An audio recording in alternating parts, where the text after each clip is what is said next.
안녕하십니까, 조은진입니다. 네, 공중보건학, 공중보건, 네, 똑같죠. 같은 거 시작해 보도록 하겠습니다.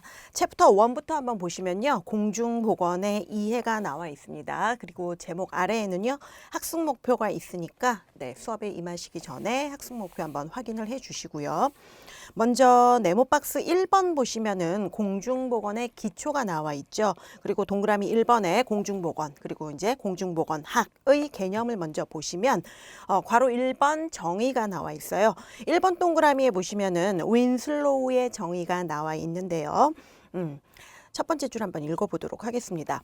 공중보건 혹은 공중보건학이란 조직적인 지역사회의 노력을 통하여 질병을 예방하고 수명을 연장하면서 신체적, 정신적 효율을 증진시키는 기술이며 과학이다, 이렇게 되어 있어요. 이 두 줄로 이렇게 정의가 되어 있는데요. 상당히 중요한 부분이니까 우리 밑줄을 좀 그어보도록 하겠습니다. 자, 첫 번째 줄에서 조직적인 지역사회의 노력이다. 그 부분 밑줄 쳐 주시면 되겠고요. 그런 지역사회의 노력을 통해서 얻고자 하는 것이 세 가지가 있는데요. 바로 그 옆에 있는 질병 예방, 밑줄 하나 그어 주시고요. 네, 스몰 a로 하겠습니다. 1번 동그라미가 나와 있으니까요. 질병을 예방한다, 그 부분에 스몰 a로 하나 해주시고, 그 옆에 또 수명을 연장시킨다, 밑줄 쳐 두신 다음에 스몰 b. 그 다음 두 번째 줄이에요. 신체적, 정신적 효율을 증진시키는 거죠. 예, 증진까지 밑줄 그어주시고 스몰 c라고 해주시면 됩니다. 이런 것들을 목표로 하는 조직적인 지역사회의 노력을 우리는 공중보건 혹은 학자를 붙여서 공중보건학이라고 한다. 그러한 기술이며 과학을 의미한다. 이렇게 윈슬로우가 정의를 했어요. 자, 그 다음에 이번 동그라미 보시면은 이 윈슬로우의 조직적인 지역사회의 노력이 도대체 어떠한 것들이 있는가에 대해서 설명이 되어 있는데요. 이번 동그라미 앞에 먼저 별표를 하나 해주시고, 그 제목에서 지역사회에다가 동그라미를 하나 해주시기 바랍니다. 왜냐하면은 우리가 공부하고 있는 이 공중보건의 대상이 되는 것이 바로 이 지역사회예요. 그렇기 때문에 그 동그라미 친 부분에다가 대상이라고 써주시고요. 많이 출제되고 있으니까 반드시 기억을 해주시기 바랍니다. 이 대상에 관련된 것은요, 방금 말씀드린 대로 윈슬로우의 정의에서 뿐만 아니라 WHO에서 내린 정의에서도 마찬가지로 대상이 되고 있으니까 같이 기억을 해주시면 되겠고, 아래 보시면은 기억부터 미음까지 이렇게 되어 있죠. 또도독 내려와서 이제 미음까지를 이렇게 한 번에 묶어주시고 좀 보도록 할게요. 환경위생관리 있고, 그 다음에 감염병 관리, 그러한 노력들이 있고요. 개인위생에 관한 보건 교육도 실시하고, 자, 저희는 리을하고 미음에만 조금 표시를 하고 넘어갈게요. 리을의 조기 발견, 네, 동그라미 하나 해주시고요. 그 다음에 그 옆에 예방적 치료도 동그라미 해주시기 바랍니다. 조기 발견과 예방적 치료 동그라미 하셨고, 그 옆에 할 수 있는 의료 및 간호 서비스의 조직화이다. 거기까지 밑줄을 쳐두셔야 돼요. 자, 여기서 주의하실 점이 뭐냐면은 리을 뒤에 전문적인 치료가 아니라는 거. 자, 우리 리을을 하나 써볼게요. 자, 동그라미 2개 치셨죠? 그 다음 밑줄을 쭉 쳐놓으시고 그쪽에 뒤에 전문적인 치료는 아니라는 거예요. 그래서 이 부분 이렇게 하나 표시를 해두시면 좋을 것 같아요. 자, 그렇게 함으로써 자, 미음의 맨 뒷부분에 있죠. 첫 번째 줄 뒷부분, 사회제도를 발전시키는 것이다. 그 부분 밑줄 긋고 넘어가겠습니다. 자, 이번 동그라미에서는 공중보건의 대상은 지역사회가 되는 것이고, 그 다음에 기억부터 미음까지 이러한 노력들을 한다고 윈슬로우가 이제 이야기를 했어요. 그리고 전문적인 치료를 의미하는 것은 아니다라는 거 확인하고 넘어가시면 되겠습니다. 자, 그 다음에 괄호 2번에 공중보건의 특징을 한번 보시면요. 역시 밑줄 치면서 읽어볼게요. 1번 동그라미에 질병의 치료보다는 예방을 목적으로 한다. 그 부분에 밑줄 쳐두셔야 돼요. 치료보다는 예방을 목적. 그렇기 때문에 공중보건을 공부하심에 있어서 치료를 먼저 떠올리시면 안 돼요. 일단 치료다, 무슨 뭐의 치료다 하면은 이건 좀 잘못된 설명이겠구나라고 생각하시고 예방을 목적으로 한다라는 거 꼭 기억을 해두시기 바랍니다. 자, 2번 동그라미 또 볼게요. 방금 말씀드렸던 거예요. 개인이 아닌 지역사회가 주 대상이 된다라는 거죠. 지역사회 또 역시 밑줄 쳐두시고 그 옆에 화살표 쭉 긋고 되어 있죠. 보건사업 수행의 최소 단위가 되는 거다. 거기도 밑줄 그어 보겠습니다. 자, 오른쪽 페이지로 넘어와서요. 괄호 3번은 저희가 공부하고 있는 공중보건학과 유사한 학문이라는 제목으로 돼 있죠. 관련 학문이라고 생각하셔도 좋습니다. 여러 가지 그 학문들이 나와 있는데요. 첫 번째 1번 동그라미 보시면은 공중위생학이 나와 있어요. 공중위생학 해가지고 그 아랫줄에 위생학의 동그라미를 하나 쳐 놓으시고 이 위생학은 환경위생에 중점을 둔, 자, 밑줄 치겠습니다. 개인위생이 주가 됩니다. 자, 개인위생이 주에다가 밑줄을 쳐두세요. 즉, 위생학은 개인위생이 중요하다. 하지만 공중위생학은 하고 옆에 있죠. 공중위생학 동그라미 쳐두시고 그 옆에 인간 집단의 건강관리와 질병 예방을 다루는 것이다. 질병 예방까지 밑줄을 그어주시면 되겠어요. 똑같이 위생학이라는 단어가 들어가고 있지만은 공중이라는 말이 있냐 없냐에 따라서 누가 주가 되는지가 이렇게 조금 달라지니까 기억을 해두시고요. 2번 동그라미 예방의학 보시면요. 자, 개인 동그라미 하나 해주시고요. 그 옆에 가족 있죠. 개인과 또는 가족 중심으로 중심까지 밑줄을 쳐놓으시고 그 옆에 질병을 예방하고 건강을 증진시키는 학문이다 해가지고 질병 예방, 건강 증진만 밑줄을 좀 쳐두시면 될 것 같아요. 자, 그 다음에 3번 동그라미 지역사회보건학은요. 첫 번째 줄 중간 부분 밑줄 긋겠습니다. 지역사회가 주도적으로 지역사회의 보건 문제를 해결하는 것에 관련된 학문이에요. 해결까지만 밑줄 긋도록 하고요. 자, 4번과 5번은요. 여러분들이 읽어보시면 되겠고 동그라미 옆에 있는 그 학문의 이름 있죠? 그것들만 조금 눈에 익숙하게 해주시면 될 것 같아요. 자, 6번 동그라미에서 건설의학이 나와 있는데요. 건강을 향상시키기 위한 그런 방법? 네, 그 방법들을 연구하는 학문이 바로 건설의학입니다. 자, 중간 부분에 건강을 향상에다가 밑줄을 쳐놓으시고요. 최고 수준의 건강으로 그 건강을 향상시키기 위한 그런 학문입니다. 자, 아래에 박스에 심화TV라고 나와 있는데요. 공중보건학과 예방의학을 서로 비교를 해놨습니다. 자, 2번 동그라미에 예방의학이 있었죠. 예, 질병을 예방하고 건강을 증진시키는 것을 목적으로 하는 그런 학문이었는데요. 두 가지의 차이점을 한번 보시면 공통점과 그 밖에 이제 대상, 내용, 진단은 차이점이 되겠죠. 공통점은요. 공중보건학이 됐던 예방의학이 됐던 질병을 예방하고 그 다음에 인류의 건강을 증진시키면서 육체적, 정신적 건강과 능률을 증진시키는 거예요. 네, 그 옆에다가 우리 수명 연장을 발음이 조금 이상했죠. 수명 연장 하나 써놓으세요. 네. 수명 연장까지도 이 두 학문의 공통점입니다. 하지만 이제 밑에 이제 대상, 내용, 진단이 서로 조금 다른데요. 대상은 아까 공중보건학의 대상이 누가 된다 그랬죠? 지역사회라고 이야기했죠. 지역사회 집단이라고 되어 있는데요. 지역사회에 있는 주민 전체를 의미하고 있고요. 반면에 예방의학 같은 경우는 개인이나 가족이라고 저희가 2번 동그라미에서도 확인을 했습니다. 자, 내용을 한번 보도록 할게요. 자, 공중보건학의 내용은 불건강의 배경이 되는 사회적 요인을 제거한다. 그리고 보건 교육을 한다. 이런 것들로 되어 있지만요. 예방의학은 투약 치료하게 되는 거죠. 예, 아픈 사람을 치료하게 되는 거예요. 투약에다가 하나 밑줄을 쳐 두시고요. 진단 방법까지 한번 살펴보도록 할게요. 공중보건학의 경우에는 지역사회의 보건 통계 자료를 사용해서 진단을 내리게 됩니다.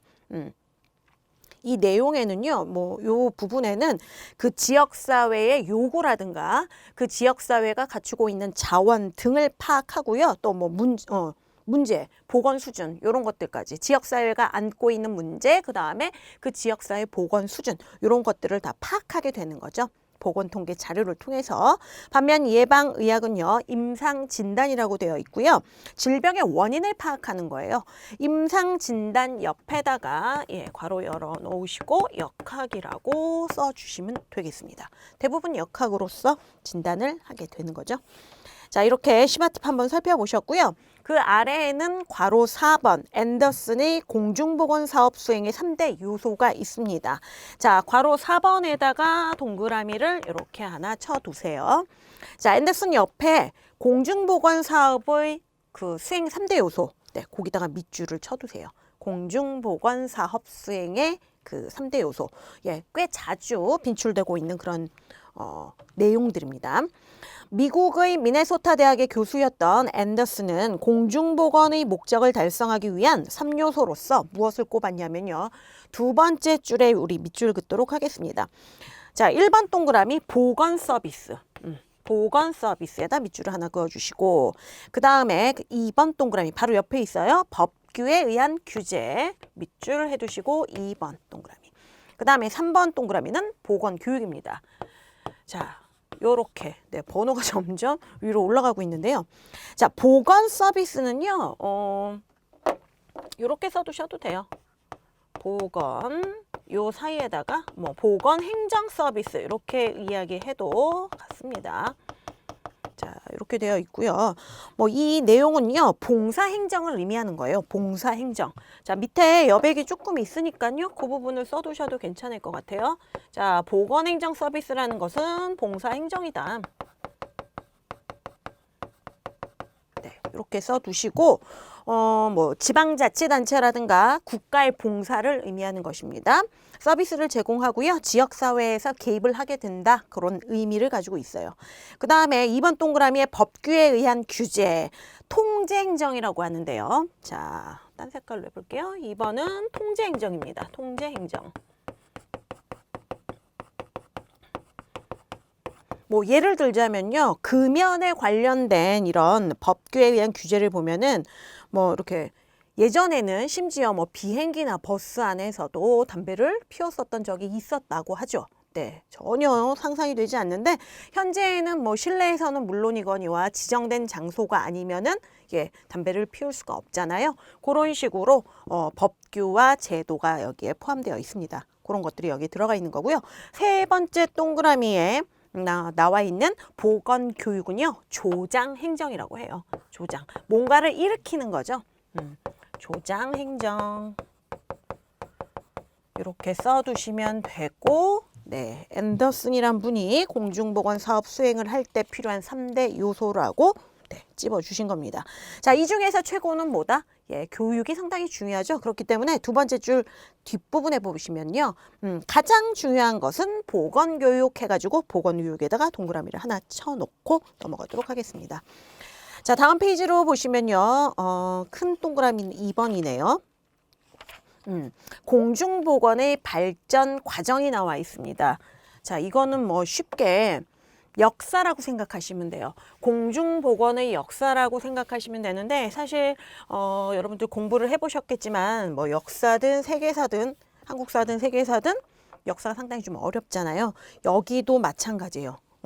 많이 중요하지만 좀 어려워요. 그렇기 때문에 이렇게 흐름을 잘 기억을 하셔야 되고 어떤 학자들이라든가 그들의 업적이 나왔을 때 이게 어떤 기관에 포함되는 내용인지를 명확하게 알고 계시지 않으면 또 답을 찍을 수밖에 없는 거예요.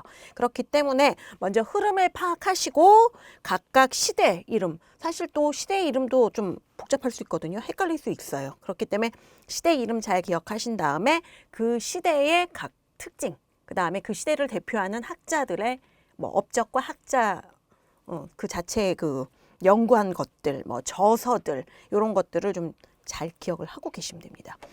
자, 크게 우리 공중보건의 발전 과정을 나눠보면요.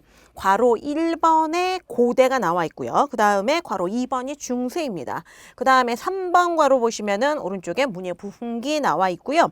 괄호 4번에 여명기 이렇게 나와 있는데요. 3번과 4번을 우리는 근세라고 할 수 있어요. 근세. 그래서 3번, 4번은 근세라고 이렇게 묶어주셔도 됩니다. 중세, 근세, 그 다음에 한 페이지 넘겨보시면은 근대가 나와 있어요. 근대. 그리고 6번 괄호가 현대예요. 그래서 이렇게 뭐 근세가 먼저인지 근대가 먼저인지 헷갈리지 마시고 근세가 먼저고 그 다음에 근대, 현대로 넘어가는데 근대는 3번 괄호에 나와 있는 문예부흥기하고 르네상스죠. 그 다음 괄호 4번에 염연기가 함께 포함되어 있는 그런 시기다 보시면 됩니다. 자, 이 발전 과정은요, 처음에 제목에서 보시다시피 저 옆에 이제 언제 기출됐는지 간략하게 이렇게 되어 있어요. 최근 것만 2018, 2019년도 서울시에서 기출된 바가 있습니다. 먼저 괄호 1번의 고대를 한번 볼게요. 기원전에서 AD 500년 이렇게 돼 있는데 진짜 먼 옛날에 그래서 동그라미 1번에 그리스가 나와 있습니다. 그리스하고 기억을 보시면은 네. 아주 유명하신 분이죠. 히포크라테스가 나와 있어요. 히포크라테스를 밑줄을 쳐놓으시고 이분의 저서에서 장기설과 사체액설 혹은 사액체설 같아요. 체액이라고 해도 괜찮고 액체라고 해도 괜찮아요. 다른 이론이 아니라는 거 기억을 해 두시고요. 장기설 동그라미, 그 다음에 사체액설 동그라미 각각 해주시면 돼요. 이런 내용을 히포크라테스가 본인의 저서에서 주장했다. 자, 그 다음에 두 번째 줄 뒤에 보시면요. 보건에 관한 학문의 효시라고 할 수 있다. 효시까지만 밑줄 쳐두시면 되겠습니다. 그리고 이 그리스 때 유행병, 에피데믹이라고 돼 있죠. 유행병이라는 용어가 처음 사용됐어요. 유행병이란 건 상당히 오래전부터 사용이 됐다는 거 아시면 되겠고, 밑에 심화 팁에서 장기설과 사액체설에 대한 내용이 조금 더 추가돼서 나와 있죠. 2013년도 경남에서 출제된 바가 있고요. 먼저 첫 번째 점 보시면은 장기설 이렇게 나와 있는데 장기설은 도끼설이라고도 한다라는 거 이름 기억해 두시면 되겠고, 첫 번째 줄 보시면은 주위 환경 나와 있어요. 주위 환경에다가 동그라미를 하나 해두시기 바랍니다. 오염된 공기나 물과 같은 그런 주위 환경 때문에 질병이 발생한다라는 내용이에요. 자, 그래서 요런 두 번째 줄에 밑줄을 칠게요. 질병과 환경 요인의 연관성을 제기하였다. 제기까지 밑줄을 그어두시면 되겠고, 이게 이제 근대에 이르러서 세균을 발견하기 전까지 주류였던 내용이 바로 이 장기설이에요. 예. 그 옆에 써두셔도 괜찮아요. 화살표 뒤에 이렇게 써놓으시고 근대에 세균이 발견되기 전까지 세균이 발견되기 전까지 주류를 잃었던 이론이 바로 장기설입니다. 그리고 두 번째 점에 나와 있는 사체액설은요. 인체 내부에 혈액, 점액, 황담즙, 흑담즙 이런 4가지 체액이 있다. 그런데 이 체액이 균형이 잘 잡힌 상태에서는 내가 건강한 것이고 균형이 깨지게 되면 그 순간에 이제 병에 걸린다라는 내용이죠. 두 번째 줄 약간 중간 앞부분이에요. 균형을 잃게 되면 하고 밑줄을 쳐두시면 돼요. 옆에 질병이 발생까지. 그럼 어떤 것들로 인해서 균형을 잃게 되느냐? 네, 위에 있는 거예요. 나쁜 공기가 들어와서 환경 때문에 균형을 잃게 되면 질병이 발생한다고 주장한 것이다. 해가지고 그 내용들 조금 세밀하게 살펴봤고요. 그 다음 2번 동그라미는 이집트입니다.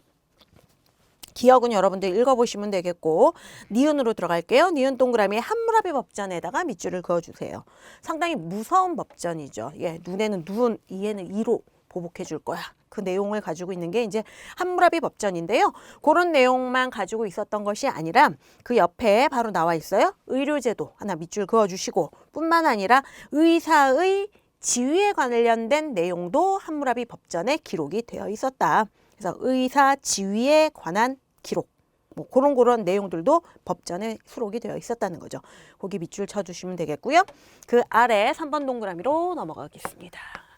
자, 로마예요. 로마는 그리스 의학을 계승했다. 이렇게 기억을 하시면 되고요.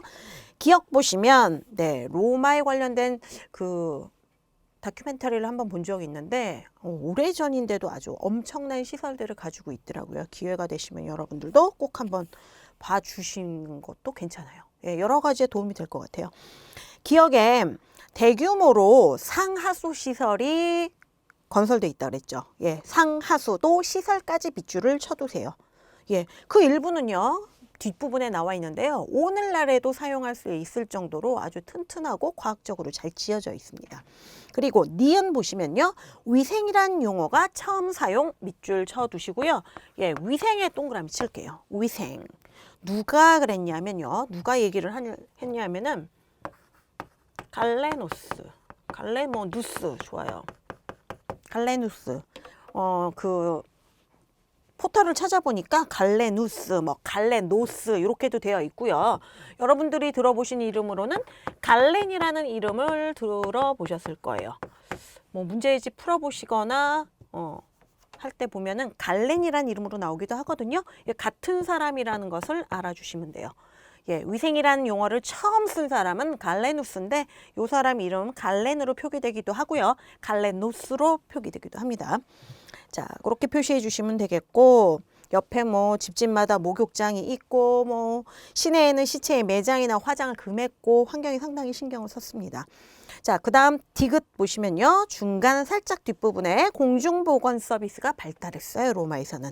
발달까지 밑줄. 그리고 그 뒷부분에 효과적인 행정 조직 체계까지 밑줄을 그어주시면 돼요. 그런 효과적인 행정 조직 체계까지 갖춘 것이 로마였다. 자, 이렇게 끝나고 나면 괄호 2번에 이제 드디어 중세 시대로 넘어가게 됩니다. 500년에서 네, 이제 이때부터는 AD죠.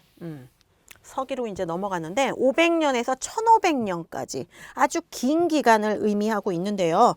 네, 그냥 뭐 암흑기였죠. 여러 가지로 상당히 힘든 기간이 바로 이 중세였습니다. 일단은 그렇게 기억을 하시면 되겠고, 그럼에도 불구하고 2020년 서울시에서 기출이 든 바가 있으니까 이 부분도 놓치지 말고 넘어가셔야 돼요. 1번 동그라미 중세는 종교의 영향을 많이 받았던 데입니다. 종교의 영향을 밑줄을 그어주시고요. 종교에다 일단 동그라미 하나 할게요. 자, 뭐 종교하면 선과 악 이렇게 나눌 수가 있잖아요. 그렇기 때문에 이 선악설에 의존을 해서 의솔이 이렇게 어둠 속에 갇혀있던 시기예요. 발전하기 힘들었던 그런 시기예요.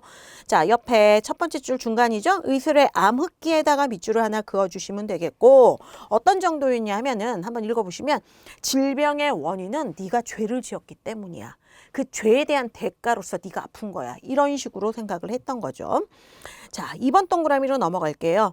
1346년에서 1353년 사이에는 아주 유럽에 흑사병이 퍼져가지고 많은 인구가 죽게 되는데요. 자, 흑사병 밑줄 하나 쳐놓으시고 일단 그때쯤 흑사병이 창궐했었다. 기억해 두시면 되겠고요. 3번 동그라미로 넘어가면 이 흑사병뿐만 아니라 뭐 콜레라라든가 뭐 나병, 여러 가지 그런 감염병들이 집단적으로 발생했던 시기이기 때문에 더더욱이 힘들었던 시기예요. 자, 뭐 3번에 패스트 나와 있는데 흑사병하고 패스트하고 같은 병인 거 알고 계시죠? 자, 그 옆에 중간에 한번 볼게요. 세 번째 동그라미 가운데 줄. 감염병이 집단적으로 만연에다가 밑줄을 그어주세요. 자, 그렇기 때문에 환자의 격리라든가 검역과 같은 것들이 보건사업의 주요 내용이었습니다. 그래서 급기야는 3번 동그라미 두 번째 줄 가운데 1386년 마르세유에서 최초로 검역법에 의한 검역소가 설치됐어요. 설치까지 밑줄을 그어주시면 되죠. 마르세유는 프랑스에 있는 도시입니다. 여기서 이제 그냥 한 가지 말씀을 드릴 게 뭐냐면은 우리 교재에는 1386년이라고 이렇게 되어 있는데요. 개중에 다른 교재나 다른 책을 보시게 될 때 1383년으로 표시된 데도 있어요. 그래서 이게 왜 이렇게 틀리냐? 3년이 어딘데 이렇게 생각하지 마시고 1386년 혹은 그 3년 적은 83년이 나오면 같은 그 때라고 생각을 하시면 되겠고 마르세유에 검역소가 설치됐다. 네, 그렇게 보시면 돼요. 자, 4번 동그라미 읽어보시면 되겠고 드디어 오른쪽 페이지에 근세로 넘어가도록 하겠습니다. 아까 말씀드린 대로요. 괄호 3번과 괄호 4번의 이 두 기간은 근세예요. 근세고 자, 문예 부흥기부터 먼저 보시면 1500년부터 1760년까지입니다. 자, 2017년 지방직에 기출된 바가 있고요. 먼저 별표를 하나 하고 넘어갈게요. 괄호 3번 앞에다 별표를 하나 해주시고 첫 번째 줄에 밑줄 긋습니다. 문예 부흥, 르네상스라고 하죠. 근대 과학기술이 태동한 시기이다. 시기까지 밑줄 쳐두시면 되겠고요. 그 바로 옆에 감염병 질환의 원인과 본태를 증명에다가 밑줄. 그 다음 두 번째 줄 뒷부분에요. 근대 보건운동의 기초라고 밑줄 하나 쳐두시면 돼요.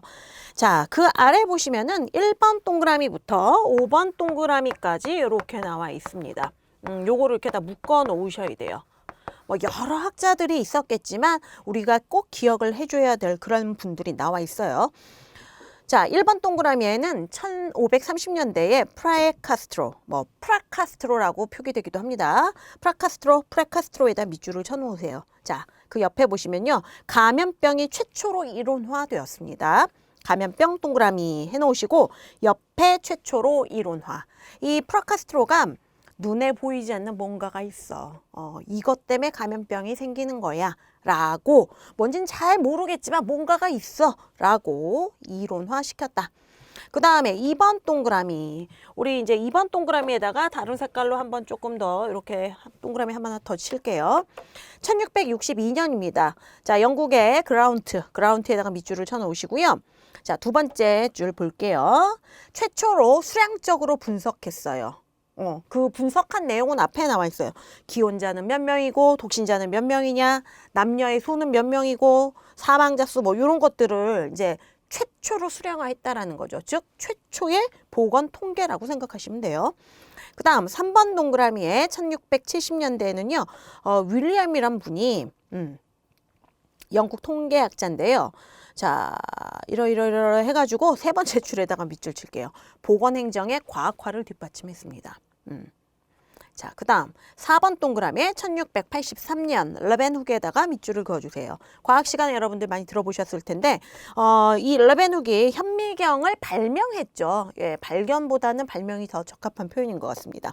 200배율 이상으로 이렇게 크게 확대해서 볼 수 있는 현미경을 발명했습니다. 현미경 동그라미 쳐놓으시고 그리고 미생물학을 창시하게 된 거죠. 미생물학 창시 밑줄. 자, 그 다음에 5번 동그라미. 여기서는 이제 5번 동그라미가 상당히 중요하신 분이에요. 여기다 별 하나 더 해줄게요. 자, 라마찌니에다가 밑줄을 해놓으시고 첫 번째 줄 뒤에 밑줄을 치겠습니다. 직업병에 관하여라는 저술을 했거든요. 서적을 썼어요. 그래서 근대 산업보건의 기초. 네, 근대 산업보건의 기초를 다진 사람이 누구냐? 그러면 라마찌니예요. 자, 그 다음은 괄호 4번에 여명기에 들어갔습니다. 자, 괄호 4번도 조금 이거 살려서 쓰겠습니다.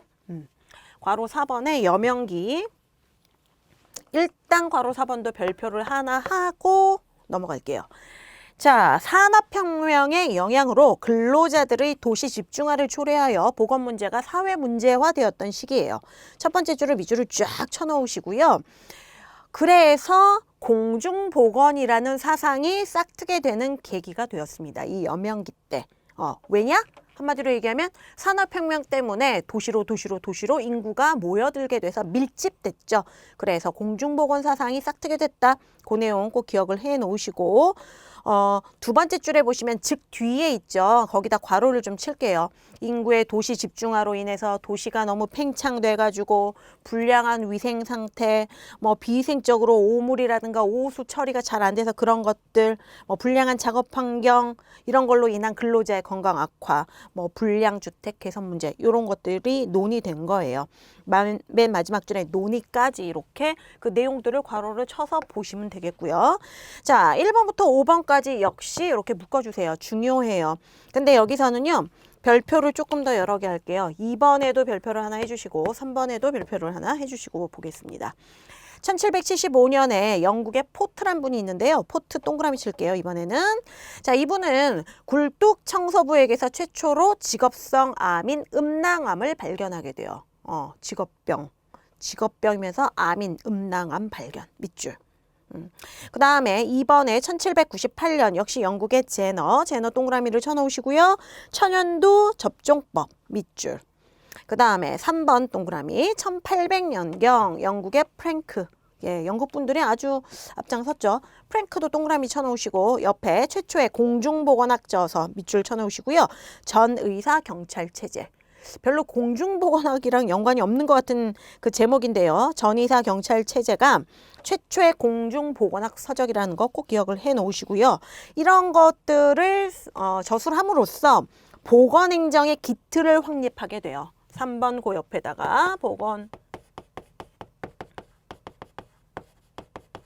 보건행정의 기틀 확립 이라고 하나 써주시면 되겠고, 자, 그래서 국민의 건강을 확보하는 것이 국가의 책임이다. 그렇게 내용을 갖고 있습니다. 자, 그 다음에 4번 동그라미에 1822년 프랑스에다 동그라미 하나 해놓으시고요. 그 옆부터 이렇게 밑줄을 긋겠습니다. 최초로 공중위생위원회 회의죠. 위생회의. 아유, 잘못 봤네요. 고등공중위생회의가 설치되어 세계적으로 공중위생의 중요성을 일깨우게 됐습니다. 중요성까지 밑줄. 그 다음에 이제 5번이 중요한데요. 2019년도 서울시에서 기출된 바가 있습니다. 1842년에 자, 기억 동그라미 체드윅이 나왔죠. 체드윅 동그라미. 자, 그 옆에 쭉 보시면요. 열 보고서. 피버 리포트입니다. 자, 열 보고서를 발표해요. 열 보고서 밑줄 해가지고 요 보고서를 발표함으로써 아래에서 네 번째 줄이에요. 보건행정의 기틀을 마련함과 아울러 공중보건법이 제정될 수 있는 계기를 만들었어요. 아까도 보건행정의 기틀을 마련했다면서요. 네, 3번에 프랭크에다가 우리가 요거 써놨잖아요. 요때도 좀 기틀을 확립하는데 한 발을 내딛었고, 그리고 그 이후에 1800년도에 들어서 체드윅이 또 그 기틀을 마련함과 동시에 이제 공중보건법이 제정될 수 있도록 계기를 만들었어요. 좀 더 나아간 거죠. 자, 그 다음에 끝에서 두 번째 줄입니다. 뒷부분에 1848년 역시 영국의 이야기예요. 1848년 동그라미를 쳐놓으시고 그 옆에 밑줄 치겠습니다. 공중보건법이 제정이 드디어 되게 돼요. 네, 거기다가 밑줄을 해두시고 한 페이지 넘어갈게요. 자, 이때까지만 하더라도요, 여러분들께서 이제 보셨겠지만 영국 뭐 아니면 유럽 쪽이나 프랑스 그쪽에 학자들이 많아요. 자, 그렇다면 떠오르는 나라죠. 미국이 이제 나옵니다. 자, 니은에 보시면 미국에다가 일단 밑줄을 하나 써 놓으시고요. 그 옆에 세턱이 있어요. 예, 세턱. 이 이름이에요. 학자 이름인데 별로 이름 같지 않은데 이분이 세턱이라는 분이 보건 분야의 지침서 라는 것을 이제 또 쓰시게 됩니다. 제출을 하게 돼요. 보건 분야의 지침서까지 밑줄을 쳐놓으시고 그 옆에 보시면 매사추세츠 위생위원회 보고서라고 돼 있죠. 거기다가 밑줄. 그걸 제출해요. 그리고 요걸 제출함으로써 맨 마지막 줄에 밑줄 긋겠습니다. 미국 공중보건 역사의 이정표가 되었다. 이정표까지 밑줄 쳐두시면 돼요. 자, 이렇게 해서 근세를 보셨고요. 괄호 5번은 근대입니다. 근대. 예, 괄호 5번도 별표를 하나 해놓고 넘어갈게요. 자, 그 옆에 보시면은 근대 옆에 괄호 안에 공중보건의 확립기라고 되어 있죠. 확립기에다 동그라미 해놓으시고 이때 근대에 이르러서 세균이 발견되죠. 그렇게 돼서 개인위생이 대두되게 된다라는 거. 즉, 개인위생이 대두됨으로써 예방의학이 강조된다라는 거. 그런 내용이 큰 맥락이니까 근대에 관련된 것으로 기억을 해 놓으셔야 돼요. 세균이 발견돼서 개인위생이 대두되고 예방의학이 강조됐다. 자, 1번 동그라미 보도록 하겠습니다. 자, 모든 질병이 세균이 우리 몸에 침입했기 때문이야. 세균의 침입에다가 밑줄을 하나 쳐 놓으시고요. 세균이 드디어 이제 발견된 거죠. 두 번째 줄 뒷부분에 20세기 공중보건을 확립한 시기에다가 밑줄. 언제가? 근대가. 그래서 확립기예요.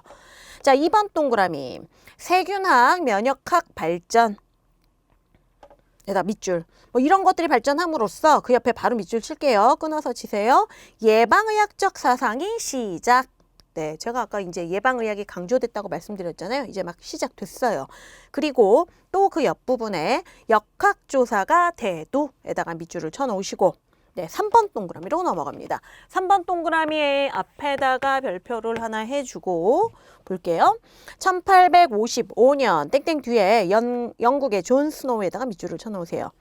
이 영국의 존 스노우가 콜레라 전파에 대한 보고서를 저수를 했는데요. 그렇게 함으로써 그 첫 번째 줄 뒷부분에 밑줄 치겠습니다. 근대 역학의 시조라고 불리워요. 예. 존 스노우가. 근대 역학의 시조에다 밑줄 쳐놓으시고요. 그 옆부분에 장기설을 뒤집고 접촉 감염설을 주장. 저 앞에서 히포크라테스 장기설 기억나시죠? 예. 근대 이르기까지 뒤집히기 전까지 주된 그 사상으로 이렇게 받아들여졌어요. 주된 이론으로. 그러다가 드디어 장기설을 뒤집고 접촉 감염설을 주장했습니다. 자, 4번 동그라미에 1855년 땡땡 뒤에 프랑스 파스테르에다가 밑줄을 그어주시고요. 이 파스테르는 맨 뒷부분에 미생물 병인설, 밑줄. 이 학설을 발표했어요. 질병도 미생물에 의한 거야. 이게 미생물 병인설이에요. 그 이후에 파스테르는 다 콜레라 백신, 뭐 단접병 백신, 광견병 백신 이런 것들을 개발을 해가지고요. 세 번째 줄의 뒷부분 근대 의학의 창시자라고 불리우죠. 거기다가 밑줄. 자, 이분은 미생물 병인설을 주장했기 때문에 미생물 병인론자 이렇게 부릅니다. 자, 5번 동그라미 1862년이에요. 자, 영국의 라스본에다가 밑줄을 쳐두세요. 자, 영국의 라스본. 이게 잘못 생각하시면요. 영국의 라스본 그러면은 영국의 어느 지역 같은 느낌인데요. 이게 사람 이름이에요. 자, 그래서 그 옆에 보시면요. 영국의 라스본과 이렇게 돼 있는데 요 라스본과가 아니라 이 조사를 좀 바꿀게요. 영국의 라스본이 하고 이렇게 해주세요. 밑줄은 여기까지만 치시고.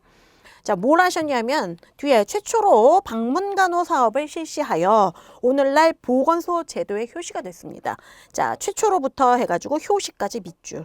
예, 오늘날의 보건소 제도의 시작이었어. 처음 시초였어 하면은 라스본. 라스본 방문간호 사업을 생각하시면 돼요. 그 다음에 6번 동그라미에 1866년 보도록 할게요. 독일의 페텐코퍼 밑줄 쳐두시고요. 자, 첫 번째 줄 맨 뒤에요. 위생학 교실 창립 밑줄. 자, 그 옆에 실험 위생학의 기초를 확립 밑줄 쳐두시고요. 여백이 있죠? 예. 세 번째 줄 옆에 환경 위생의 중요성 강조라고 써주세요. 페텐코퍼는 환경 위생의 중요성을 강조했습니다. 자, 다음 7번 동그라미에 1876년 독일의 코흐 밑줄 쳐놓으시고요. 첫 번째 줄 중간 살짝 뒷부분에 최초로 예방이 가능한 박테리아성 질병인 탄저병을 발견했어요. 탄저병 발견. 그리고요, 그 옆이죠. 결핵균도 발견했어요. 그리고 마지막에 콜레라균 발견. 예, 발견했어요. 밑줄. 대단하죠? 자, 세 번째 줄에요. 세균학의 선구자 밑줄 쳐놓으시면 되겠고, 그 다음에 이제 결핵에 관한 그 연구 성과로서 세 번째 줄 맨 뒤에요. 투베르클린 반응요법을 창안했습니다. 자, 투베르클린 반응요법 밑줄 해두시면 돼요. 밑에 심화 팁을 한번 보시면요. 특정 병인론이라고 나와 있는데요. 자, 이거는 말 그대로 특정한 질병은 특정한 균에 의해서 발병한다라는 거예요. 그 부분 밑줄, 발병까지. 특정 질병은 특정 균에 의해 발병, 밑줄. 이거 누구다? 특정 병인론은 코흐 밑줄 쳐놓으시면 되겠고요. 밑에 거는 여러분들이 읽어보시면 돼요. 자, 그 다음에 맨 마지막에 보시면은 8번 동그라미가 있는데 8번 동그라미 앞에도 별표 하나 하고 넘어가겠습니다. 자, 1883년이고요. 독일의 비스마르크에다가 밑줄을 하나 그어주세요. 웬 비스마르크? 여기 나올 사람이 아닌 것 같은데. 네, 첫 번째 줄 중간에 사회보장제도의 창시자입니다. 사회보장제도의 창시자 밑줄 해놓으시고요.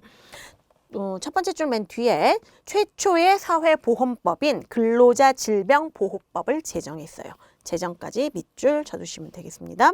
자, 오른쪽 페이지 괄호 6번에 이제 현대로 넘어왔습니다. 자, 현대는요, 공중보건의 발전기라고 불러요. 발전기 동그라미 해놓으시고 1900년대 그 이후를 의미하고요. 괄호 뒤에 땡땡 해놓으시고 치료의학이라고 써두세요. 땡땡. 치료의학. 현대는 치료의학입니다.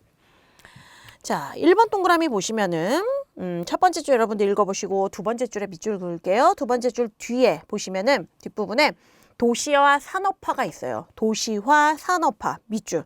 이 도시화와 산업화가 일어남으로써 환경 문제가 발생하죠. 그 뒤에 환경 문제 발생 밑줄 쳐놓으시면 되겠고 2번 동그라미 밑줄 쭉 치겠습니다. 1919년 세계 최초로 영국의 보건부 설치에다가 밑줄. 그 다음에 3번 동그라미에 별표가 아니라 3번 동그라미 하나 할게요. 우리가 3번 동그라미를 이렇게 썼으니까 그 주변에 다른 색깔로 하나 동그라미 해주세요. 자, 1935년입니다. 세계 최초로 미국에서 사회보장법이 제정됐어요. 제정까지 밑줄. 그러니까 단독법으로서 최초로 미국에서 사회보장법이 제정된 겁니다. 제정까지 밑줄 치셨죠? 자, 그렇게 돼서 그 옆에 노령연금, 실업연금 있죠. 거기다가도 하나 살짝 밑줄 칠게요. 이런 것 등이 운영이 되었고요. 그 다음 두 번째 쪽 뒷부분에 뿐만 아니라 공적 부조제도와 사회복지 서비스까지도 제공이 되었습니다. 자, 그 다음 4번 동그라미 베버리지 보고서에다가 밑줄을 쳐놓으세요. 1942년에 발표된 건데요. 베버리지 보고서 밑줄을 쳐두시면 되겠고 그 내용은 뭐 무상의료 서비스, 실업급여 제공, 뭐 자녀 수에 따른 최저 생계비 지원 이런 것들을 담고 있다는 거 여러분들 읽어보시면 되겠고 5번 동그라미에 WHO 세계보건기구죠.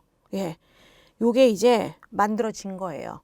자, 세계보건기구에다가 밑줄을 그어 놓으시고 세 번째 줄에 1948년 1948년에 만들어졌다라고 보시면 돼요. 거기다가 48년에다 밑줄 그어주시면 되겠고 그 다음에 6번 동그라미 1974년에다가 동그라미 해주시고요.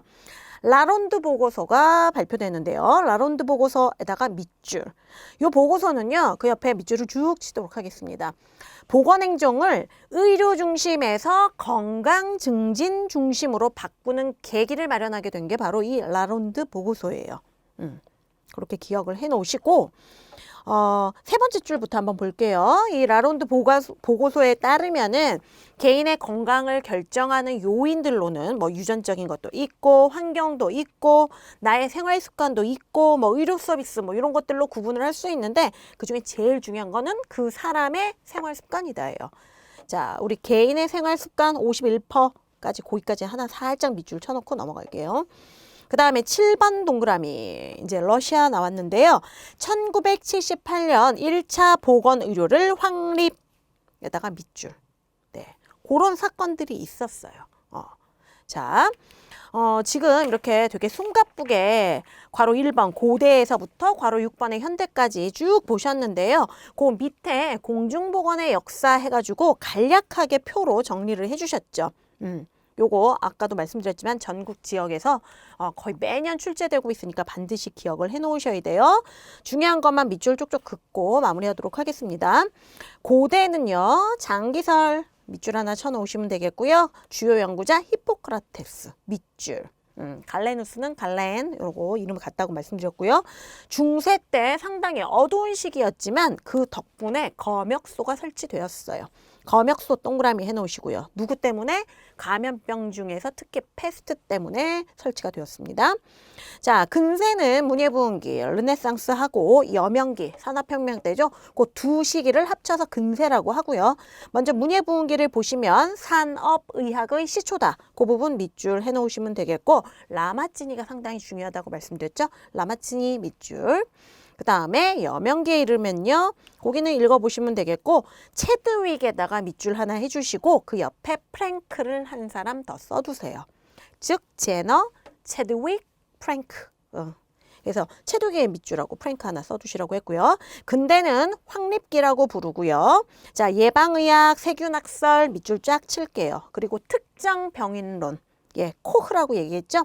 거기 특정 병인론 하나 써두시고요. 주요 특징에다가 우리 주요 연구자는 다 밑줄 칠게요. 코흐, 파스테르, 그 다음 비스마르크까지 밑줄을 쫙 쳐주시면 되겠고 현대에 이르면은 1948년에 WHO가 설립됐다는 거 꼭 기억을 해놓으시면 되겠고 자, 뭐 알마타 회의라든가 리우 환경선언이 있었고요. 그 밑에다가 오타와 헌장 하나 써두시기 바랍니다. 자. 네, 이게 한 번에 기억되시지는 잘 않죠. 그렇죠? 많이 힘들어요. 그렇기 때문에 여러 번 읽어보시고 익숙하게 하신 다음에 이제 꼼꼼하게 좀 암기를 해두시면 되겠습니다. 네, 오늘은 여기까지 수업하는 것으로 하고요. 오늘도 고생 많으셨고 다음 시간에 뵙도록 하겠습니다. 고맙습니다.